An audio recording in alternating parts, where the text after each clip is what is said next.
filled with ano, no, the science about things. So, the next speaker is also going to talk about similarly also about research because personally um, he's also a member of the Philippine Coast Guard Auxiliary, Commodore, yes, multi-awarded in the Coast Guard, right, sir? Sir, I prepare a lot of your social media. Congratulations sa Benjamin Vallejo. Okay. If you search his name, you will find out that his namesake or his senior is also very known in history.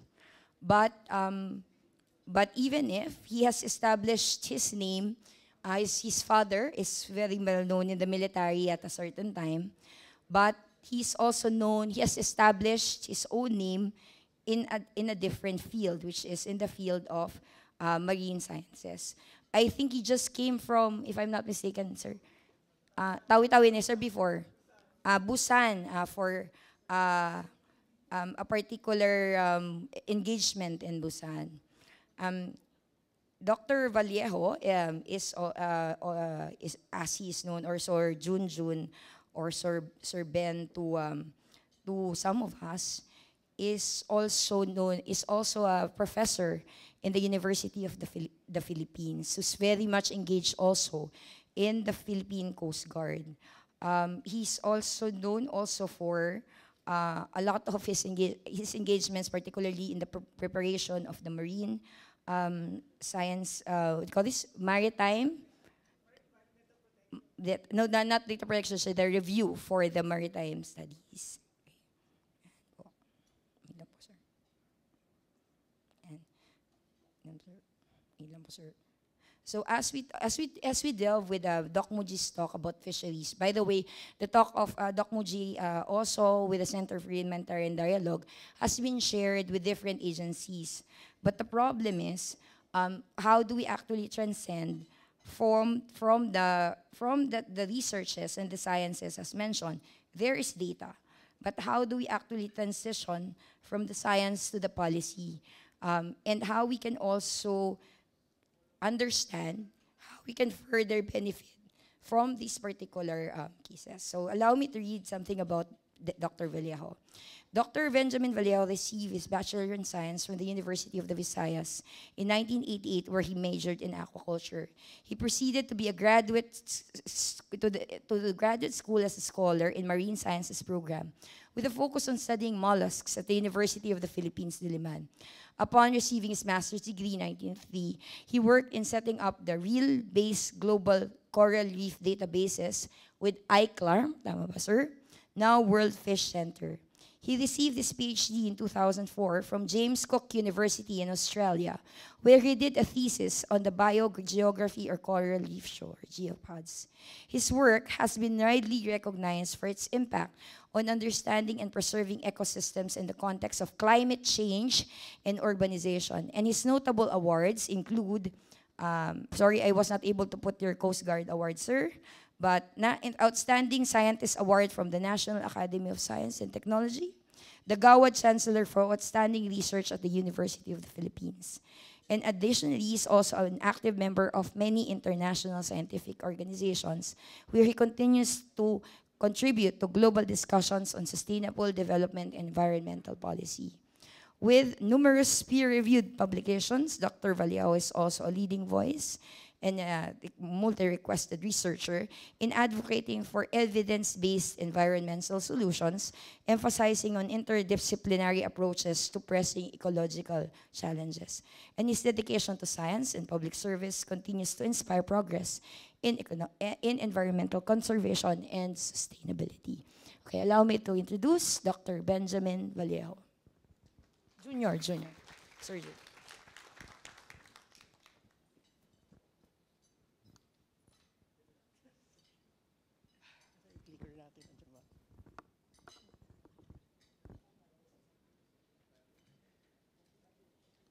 Okay, so magandang umaga. Good morning, ladies and gentlemen.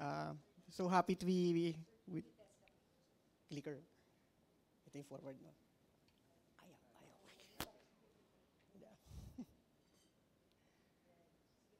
Okay na? Okay. Oh, well, sandali nag-ano. Okay, so good morning again. Good morning, ladies and gentlemen. I'm so happy to be with the Coast Guard.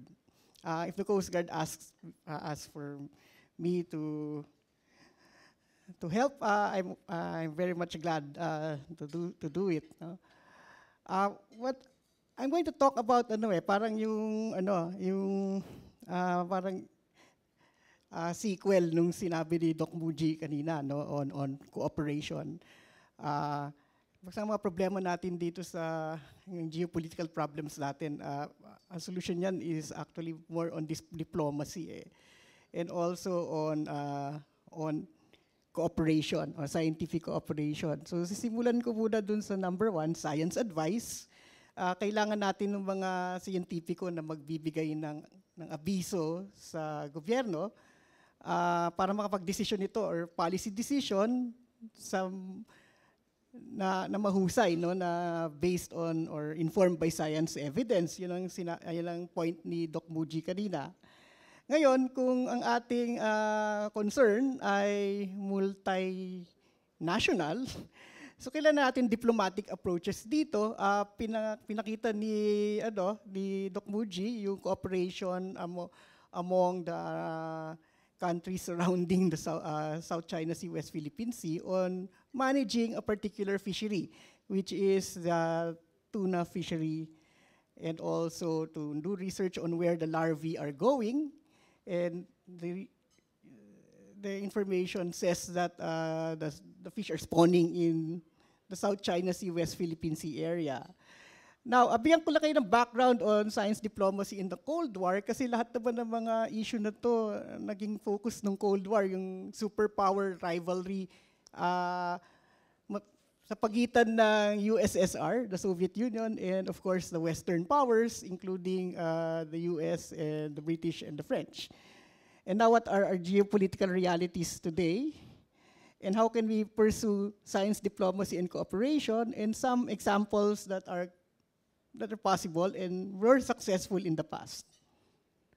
Oops. Ayaw niya. Dito ba yan? Ayaw eh. Yeah, okay. Okay, so let's start with science advice and diplomacy. Okay, next slide. Okay, so science advice is the process by which the scientists would provide evidence, science information evidence to government, the politicians, and the bureaucracy, and even the private sector, no? Especially for the formulation of development and innovation policy. Now, yung sabi natin development, that is the progress of a human society for the better, no? Hindi pa atras, no? Progress of human society. Kaya gusto natin ng development kasi hindi po na natin uunlad eh. Okay, so yung government science advice is used to provide science information to government in the formulation of policy.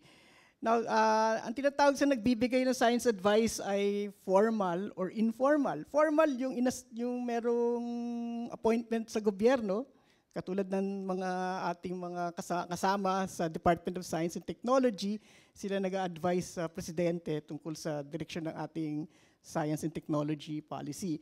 Or informal, ito yung mga science organizations, medical associations na nagbibigay ng advice sa gobyerno para lalong mas maging mabuti ang pag-implement ng ating mga policies, especially for public health and environment. Ito lang ayaw niya. Okay. Pakiano na lang. Okay, so may formal actors, yung sinasabi natin may mandate from the government. So Academy of Science, tulad ng NAST, na si Doc Muji ay isang tanyag na miyembro. Science Research Institutes at mga universidad tulad ng UP. Okay. Informal actors, ito yung mga science association, non-governmental organizations. Next slide. Okay, so science diplomacy is the direct support of state interests through science-informed diplomacy, no? Traditionally informal siya. So ito yung mga association of scientists na minsan tinatawag ng isang government para mag-convene, tulad kami dito sa Korea noong 2022 kasi may problema tayo sa climate change in the East China Sea. Okay? Ngayon, ito ay part ng cultural diplomacy. Pero ngayon, nagiging mas ano na siya parang mas distinct na siya from cultural diplomacy, talagang science diplomacy. Next slide, please. Okay, so nagbibigay yung mga science diplomats ng science information. In-advise din nila yung mga ating professional diplomats, katulad ni Ambassador Gary Domingo na kasama natin ngayon, tungkol sa mga potential for foreign policy initiatives. Tapos, in science is used to strengthen diplomatic initiatives, especially sa science cooperation. At isang mahalagang geopolitical objective ay mabawasan yung tension, mag-develop ng confidence and trust between countries, no, with competing interests. Or lalo na pag ang diplomatic relations ay na-downgrade o kaya wala. So yung mga scientists ang pwede mag-usap kasi mas magkakabuild sila ng confidence. Okay, next slide. Okay, so punta tayo sa Cold War. Okay? Baka iba sa inyo, maliit pa o hindi pa pinapanganak nung may Cold War. Okay? Ako ay nasa grade school nung may Cold War pa. Okay, next slide. Okay, itong mga science diplomatic initiatives, nagsimula ito nung Cold War Kasi napansin ng mga superpowers na mahalaga ang science and technology para i-project yung kanilang superpower influence, no? So katulad ng US, nag-introduce siya ng Atoms for Peace program nung panahon ni Presidente Eisenhower, no? Ngayon, di ganun din yung kabilang panig, yung USSR may sarili rin siyang mga programa para yung kanyang influence ay mapalaganap sa kanyang mga sphere of influence sa mundo. Next slide. So, ang isang ebidensya nan ay yung nuclear reactor natin sa may Commonwealth Avenue sa Quezon City. Ito ay produkto ng Atoms for Peace program na naging ngayon ay nasa PNRI na, Philippine Nuclear Research Institute. Ngayon, ang goal ng US dyan, mababasa ng tensyon, promote the peaceful use of nuclear technologies. Kaya nagsimula yung usapin sa nuclear disarmament at nuclear weapons control. Next slide, please. Okay, so ang ang tanyag na outcome niyan ay yung 1957 Antarctic Treaty. Ngayon mamaya ay babalikan ko yan. At yung 1963 Partial Nuclear Test Ban Treaty. Ito ay dahilan sa mga ginawa ng mga scientists na nag-aalala na ang nuclear catastrophe ay malapit na mangyari. So, tinulak nila yung US at USSR na magkasundo sa isang treaty, Nuclear Test Ban Treaty. Ngayon, itong mga scientists ay hindi naman talaga ideological, non-confrontational sila. Okay? Yung kanina, yung usapin dun sa fisheries cooperation ng Asian countries na sinabi ni Doc Muji ay ganyan, no? Non-confrontational yung mga language na ginagamit para ma-pursue yung scientific outcome. Next slide. Okay, so since 1991, tapos yung Cold War, yung unang Cold War, sabi nila may second Cold War ngayon, multilateral na So kasama na rin dyan yung mga civil society organizations, environmental organizations sa diplomacy goals, no? So katulad ngayon, natapos lang yung COP29 sa Azerbaijan at yung mga non-government organizations na environmentalist ay nagsasabi na kulang yung compensation ng mga mayayaman na bansa sa mga developing countries tungkol sa climate change. So kasama sila sa usapin ngayon. Ngayon, ang UN ay may Sustainable Development Goals na palagay ko ay alam ng lahat ng natin dito. Iyan ang ating outcomes, no, for science diplomacy and development diplomacy plus yung sa idea ng blue economy. Next slide. Okay, so puntahan na natin yung blue economy. Ito ay based on ocean-based livelihood. Next slide. Okay. So ito ay macroeconomic and political policy concept na based on the sustainable use of aquatic resources in all environmental spheres. Ang Blue Economy ay nakafocus sa UN SDG number 14 or Life Below Water. No? Kailangan nito ay social inclusion at transboundary. Kaya nga yung fisheries tax management ay nasa Blue Economy concept kasi yung isda hindi naman nangingilala na ako'y Chinese fish lang, ako'y Filipino na isda. Para sa isda siya. Kung saan niya gusto pumunta, pupunta talaga siya. No? Dahil dito transnational yung concept. And of course, supranational. Next slide. So, tingnan natin yung strategic, macroeconomic, sustainable economics, and low carbon impact and technological dimensions, innovation dimensions ng Blue Economy concept. Next slide. Okay. Nakapako siya sa national goals. Bawat bansa ay merong national goals tungkol sa Blue Economy.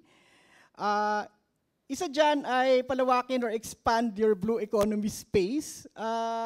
Magagawa ito through international cooperation. Kailangan dito ng innovation and connectivity. However, malaking factor din yung national defense and security. So kailangan, in the science aspect, kailangan natin ng superior ocean observation platform and data analytics. Next slide. So, katulad US, nagde-deploy na sila ng mga sail drone. Okay? It's actually to project both national security concerns, to collect scientific information. So, meron din siyang military application, meron din siyang scientific application. So, yung sail drone ay pupunta kung saan-saan, wind power, solar powered, nagko-collect ng oceanographic and climate data. Ito ay sa National Oceanographic and Atmospheric Administration ng US Federal Government. Next slide. Okay, so I think nabanggit na ni Doc Muji kanina yung ating aspects ng governance like yung UNCLOS, Convention on Biological Diversity. Then may mga regional environmental conventions tayo like the UNEP Regional Seas Program. Then, for the maritime industry, we have our International Maritime Organization conventions. And for the world powers, they had the Antarctic Treaty. Okay, next slide. Okay, so sa Blue Economy concept natin, yung ibang data ay binigay na ni Doc Muji kanina. Okay, just to reiterate, 26,000 square kilometers of coral reefs ang meron tayo, 4,272 square kilometers of mangroves, and 987 square kilometers of seagrass. No? Ang ating EEZ ay 2.2 million square kilometers. No? Ito ay 7 times more than our land area. So essentially, the Philippines is a maritime and archipelagic state. Okay? Hindi tayo island state talaga, maritime and archipelagic state, no?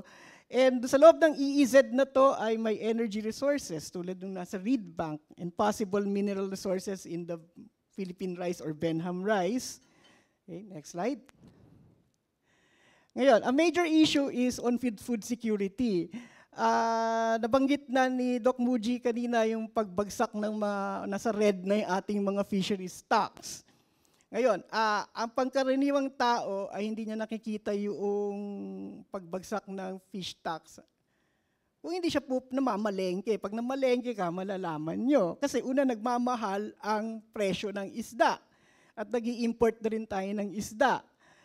Pangalawa, bumagsak na rin yung ating fish, yung percentage of component ng fish na ating diet. To.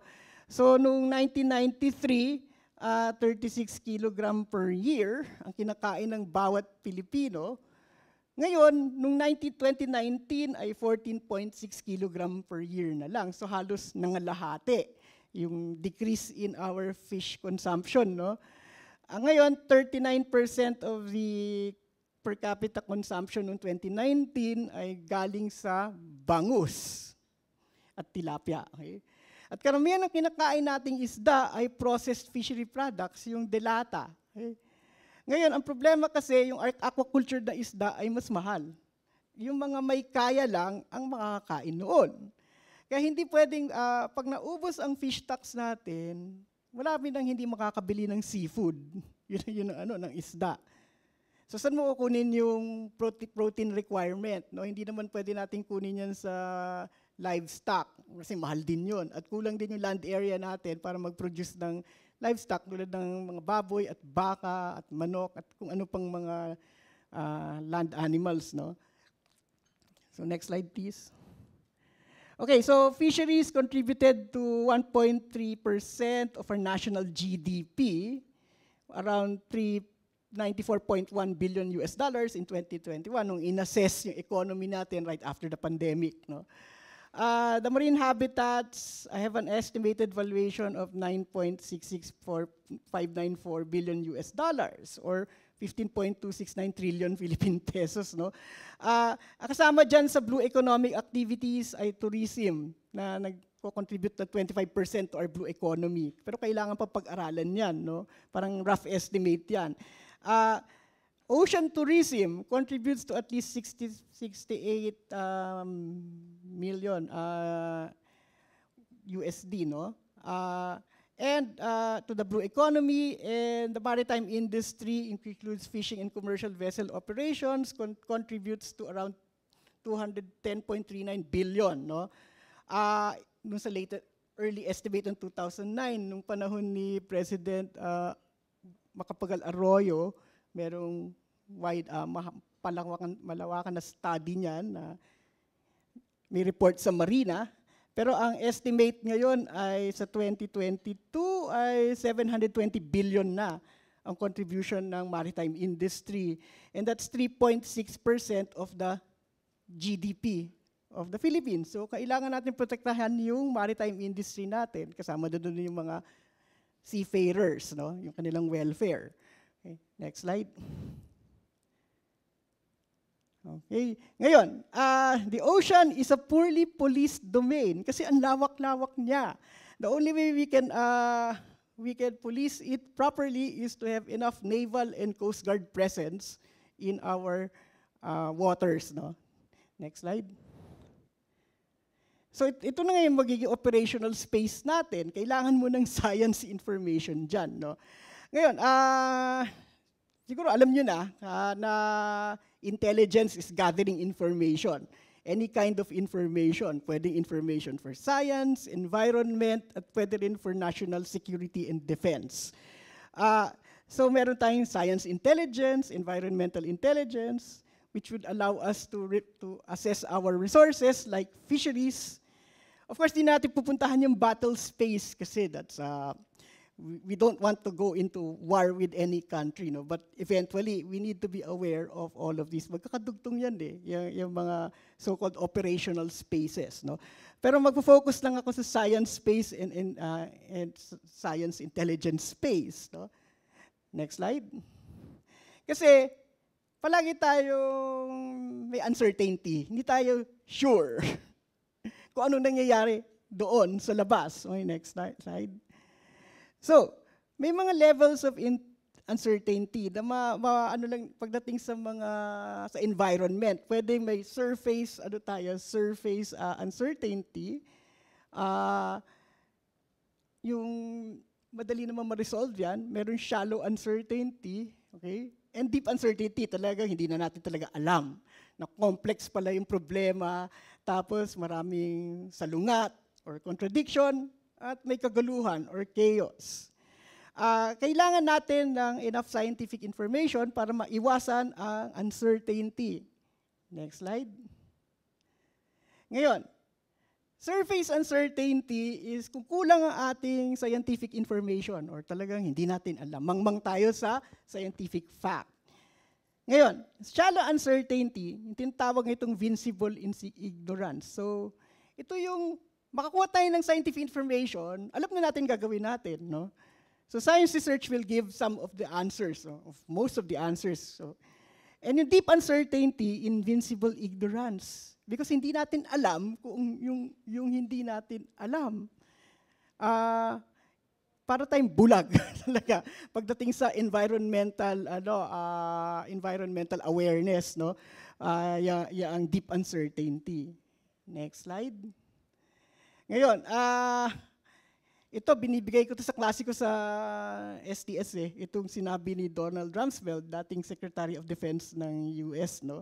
Sabi niya, there are no knowns, there are things we know. We also know that there are known unknowns. That is to say, we know that there are some things we do not know, but there are also unknown unknowns, the ones we don't know, we don't know.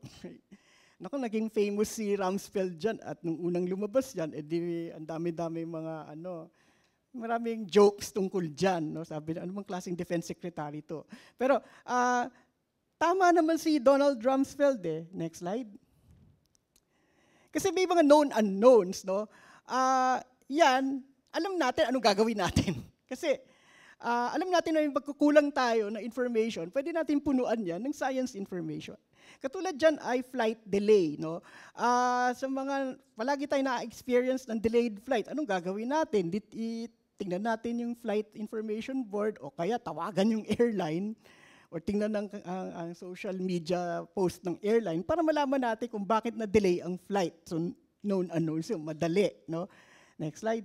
Ang problema kasi, next slide, the ones we don't know. Yan. Or some people know it, but you don't know. Yun ang problema dyan. Sabi ni Donald Rumsfeld, this is the latter category that tends to be a difficult one. Kasi mahirap i-convince ang mga tao na kailangan natin dagdagan na information. Kailangan tayong gumastos, mag-invest for science information. Para palagi meron sasabihin, ay kulang ang pera, o hindi natin policy yan. Pero yung pala, malaki ng threat sa environmental security o kaya sa national security. Next slide. So ito yun, no? Yung unknown knowns. Others know, but you don't know. Okay, punta tayo dito sa quadrant na to. Wala lang, hindi umaandar yung laser pointer kasi. Okay, known unknowns, dagdagan ng science information, maano na yan mapupunuan na natin yan. Kung certain na tayo, edi okay, kung may kaalaman na tayo, may data tayo, di i-implement lang natin yung policy, known knowns. Unknown unknowns, we don't know what we don't know. Kaya nga, sabi nga ni Doc Muji, yung mga kasama natin sa Coast Guard, kung gusto niyo yung magkaroon ng mas maraming kaalaman, mag-aral daw kayo sa graduate program, master's to PhD. Yun talaga, in-encourage ko kayo, no? Kaya lang, hahanapan lang natin ng oras yan at ng pondo. I think marami namang available na support, no? From your commands and also from the government and foreign scholarship providers. Now, yung unknown knowns, yung others know, but you don't know. That's where you have to do some intelligence gathering. Next slide. Okay, so an example of that ay yung jellyfish. Ngayon, yung jellyfish sa labay or dikya sa wikang pambansa, naisip nyo ba na may national security dimension ito? Alam nyo na, pag nag-swimming kayo, masakit. Di ba? Ayan. Ayan. Bilang isang marine biologist, may certain immunity na ako dyan, no? Pero ngayon, nangyari ito noong 1999. Kaya na-delay yung flight ko pabalik galing Australia nung Christmas. Kasi, nung babakasyon ako dito nung Pasko, yung jellyfish nahigop ng Suwal Power Plant, nag-collapse yung Luzon grid. Total blackout ang Luzon grid. So yung flight ko na-delay kasi nawala ng kuryente yung NAIA. Okay? Ngayon, economic security na dati naapektuhan ng jellyfish, no? Tapos yung aircraft carrier ng US na nagpunta sa Brisbane, sa Australia, ay nakahigop ng jellyfish nung nasira ang makina. Okay? Tapos yung jellyfish sa Persian Gulf has threatened both the naval operations and commercial shipping. Okay? And so, kung ikaw intelligence agency or scientific agency, how can you deal with jellyfish as a national security problem? Yan ang example ng unknown unknowns and what you don't know. Somebody knows but you don't know. Next slide. Okay, now, hanggang ngayon, problema pa rin yan. Kasi alam naman natin ang geopolitical reality. China and Taiwan. Ngayon, may problema doon. Aba, yung mga Taiwanese marine biologists, nalaman nila na may potential pala yung jellyfish para makahigop yung Chinese aircraft carrier. Ayan. So kaya talagang nagre-research sila tungkol dyan. No? Nagpunta ako sa Taiwan, nakausap ko nga yung mga nagre-research tungkol dyan. Okay, next slide. Okay, ay, nawala. Okay, dali pa siya nawala. Hintay.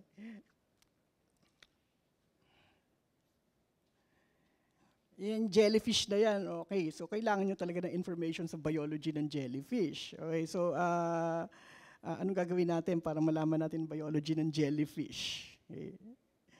Una, mag-aaral tayo ng invertebrate zoology. Okay, yan.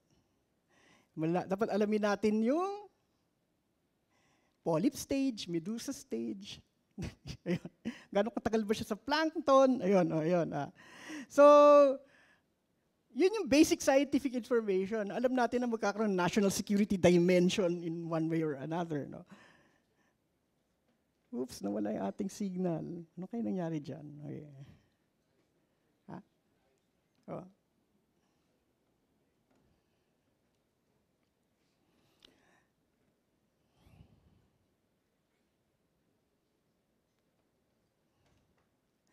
Okay, sino sa inyo may experience sa mga jellyfish? Raise your hand. Wala. Bad or good experience. Ay, di ba, taga-Coast Guard, dapat medyo may slight immunity na kayo to jellyfish stings. Di ba? Oh. Paano kasi, di ba, paano kayo lulusot sa training? Ilang miles swim? Okay, as a marine scientist, ganyan din ako noon. Okay, so, tingnan natin itong so-called Johari-Rumsfeld matrix. Parang decision matrix to kung ano gagawin niyo pag kulang kayo sa information. So, a national security issue natin dito ay marine biological. Jellyfish, okay? Now, alam natin sa biology ng jellyfish na pwedeng climate ang trigger for reproduction. Alam natin ang biology ng jellyfish, knowns na yun. Alam natin ang effects nun. Alam na nga ng mga doktor kung anong gagawin kung na-jellyfish sting. Okay? Now, ang unknowns ay jellyfish blooms in the port, power plants, overfishing, and global warming. Now, sabi nga sa unknowns, what others know which you don't know, marami ng research sa Russia tungkol sa jellyfish because yung Russian marine biologists, alam nila na may potential effect sa Russian Navy, yung jellyfish bloom. Ngayon, sa meeting namin sa Korea na unfortunately hindi nakapunta yung mga Russian marine biologists because of the war in Ukraine, so they were able to join only by remotely, by online.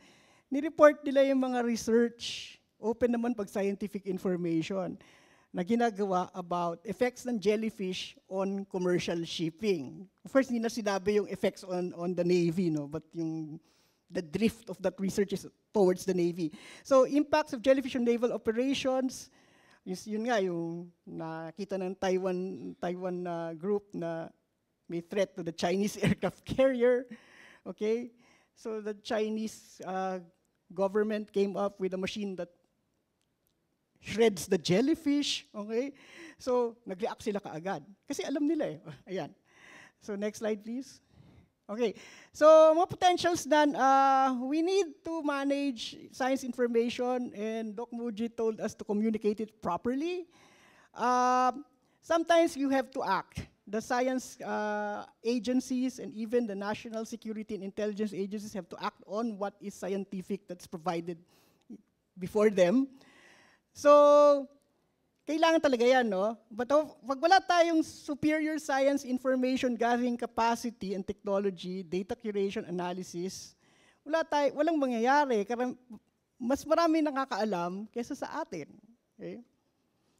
I think that's happening now with the mineral exploration of Chinese scientists on the Philippine rice. No? They're collecting it without us knowing what they are collecting about. No? So we need to have more coordinated action with respect to this. Next slide. Okay, so kailangan lang natin ng ng ma-assess lahat ng risk, no? and reduce the uncertainty to at least shallow uncertainty. Next slide. Okay, so anong ginagawa? Okay, and this is where the Coast Guard probably will appreciate most, no? Isa sa trabaho kasi ng Coast Guards around the world is to counter IUUF, or illegal, unreported, and unregulated fishing. So how does the US Coast Guard do this? Okay, they are now deploying all sorts of drones, no? So science, space, intelligence space, because you're trying to get whoever is trying to illegally fish in your territorial waters. And of course, you integrate the science and intelligence, so you manage the resource space much better, no? So the Coast Guard is doing that, no? The US Coast Guard. Next slide, please. Okay, so again, known unknowns, we just need to know more scientific information, do more research. Unknown unknowns, we need more rigorous research. Known knowns, we better just upgrade our knowledge by going through science training programs or further science education. And unknown unknowns, we have to step up on our intelligence game. Okay, so we need science intelligence, no? And part of that is actually diplomacy. Diplomacy is one way to get to know what other people are doing. Okay, that's what diplomacy does. Okay. Ayun. So next slide. Okay, now, do you know that because of this jellyfish and aircraft carriers, somebody has thought about getting information in the water by making a drone that looks like a jellyfish? Ayan, okay? And do you know that Taiwanese are actively pursuing this? Ito, So it can just swim near your naval vessel and get all the information it wants, no? Then relay it to your headquarters, no? But of course, that's on the military side. But on the climate change side, this can cost-effectively gather oceanographic information anywhere, because a jellyfish just goes with the currents and the water masses. So masusundan niya yung changes in quality, characteristics ng water masses and report it to you. Now, the military aspect of that is on submarine operations, because the acoustic characteristics of your submarines are very dependent on the properties of the water masses in which your submarine is trying to swim. Okay, ayun. Yeah, so there's always innovation all around, no? But I hope they make this more realistic. But that's a jellyfish drone, okay? Next slide. I think that's... Okay, now, bibilisan ko lang to, no? Ano ba itong storya ng 9-dash line, okay? This was actually first proposed by the Republic of China government before the communists won on the mainland. I remember the Taiwanese Coast Guard attaché asked me about what I thought about the 9-dash line. Sagot ko, that's your idea. Diba? Sila naman una nag-propose, no? Next slide. It was actually dating back from 1912, to be more exact, no? Based on my research. But, okay, they defined it formally in 1930, no? The first thing they did, the Republic of China government, which was controlling the whole of China then, was to do oceanographic studies. So nung dinefine nila yung claim nila, nagpadala sila ng scientific expedition, 1930s yan. But of course, you know the story, the nationalist Kuomintang government lost the civil war, and so the People's Republic of China was established, and they essentially kept the claim, no? Now, the story is that China, with UNESCO IOC consent, first established the automated weather and ocean observation platforms in around 1988 as part of the global sea rise study. So the first thing that the Chinese government did was to put scientific instruments on the reefs that we are claiming also, and also the Malaysians and the Vietnamese are claiming. The first station was at Fiery Cross Reef in 1997, and I think you've seen this picture many times. Next slide. So they reclaimed the first Fiery Cross Reef and turned it into an air base. Okay? So ang una dyan ay scientific instrumentation. Okay, next slide. And so that's the point, though. We need to establish our scientific presence in our EEZ and also in the territorial waters of the Philippines. This is not a new thing, because the Spanish Navy in the Philippines in the 1850s did exactly that. I did research on this in Spain. No, Captain Montero, then admiral, became an admiral, establishes the Bajo Masinloc as Philippine territory because naglagay siya ng scientific instruments dun eh. Okay? 1855, naglagay siya ng scientific instruments doon. And these, I was able to see in the Spanish Naval Archives the cruise tracks and the ship logs of Admiral Montero in the West Philippine Sea. Okay? Next slide. Kaya nga, we have to maintain our presence there, scientific presence, no? Antarctica is an example, no? It's a continent that has no native human population at all.